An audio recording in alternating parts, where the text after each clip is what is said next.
ఎందుకు రోజా గారు ఎందుకు 2 పువ్వులు పెట్టుకుంటున్నారు చెవులోని?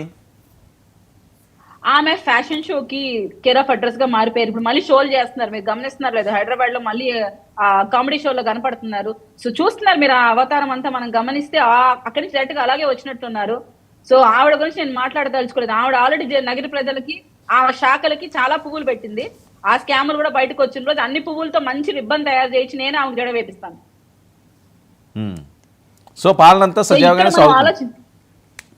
ఎవరైనా వైసీపీలోంచి ఎవరైనా మాట్లాడచ్చు. నేను విమర్శించమని తప్పని ఎవరిని చెప్పను. మీ బాధ మీకుంటది, ఓడిపోయారు, వైనాట్ 175, వైనాట్ ఎవరీ కాన్స్టిట్యుయెన్సీ అని చెప్పిన జగన్మోహన్ రెడ్డి గారు 11 సీట్లకు పరిమితమైనప్పుడు మీకు ఆవేదన ఉంటది. ఈ రోజు గెలుపొందిన రోజున వెన్నుపోటు దినంగా ప్రకటించినప్పుడే మీకు అవినీతి మీ నాలెడ్జ్ ఎంత ఉందో అర్థమవుతుంది.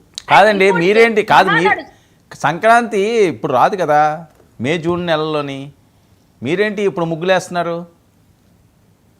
అంటే గెలుపొందితే సంబరాలు చేసుకుంటూ అది సంక్రాంతిగా మేము డిజైన్ చేసాం, నైట్ దీపావళిగా డిజైన్ చేసాం. అంటే నరకాసుడు ఎట వధించారో ప్రజలు ఈ రాక్షస పాలన నుంచి విముక్తి పొందారు కాబట్టి మేము దీపావళి చేసుకుంటున్నాం. అది మా సెలబ్రేషన్స్. మేమేమంటున్నాం అంటే ప్రజలు గెలిపించిన తీర్పుని మీరు ప్రజలను వెన్నుపోటు పొడిచారని మాట్లాడడం కరెక్ట్ కాదు కదా. మీకు 40% ఓటింగ్ ఉందంటున్నారు కదా, అప్పుడు ప్రజలు అన్నట్టు అనిపిస్తుంది. ఇక్కడ ప్రజలంతా ఏమంటున్నారంటే ఇది మమ్మల్ని వెన్నుపోటు అంటున్నారా, ఇది చంద్రబాబు నాయుడు గారిన పవన్ కళ్యాణ్ గారిని అన్నట్లేదు, మమ్మల్ని అన్నట్టు ఉంది అని అంటున్నారు. అండ్ ఇంకోటి ఏంటంటే మన మహానాడు 3 రోజులు జరిగినప్పుడు కోవిడ్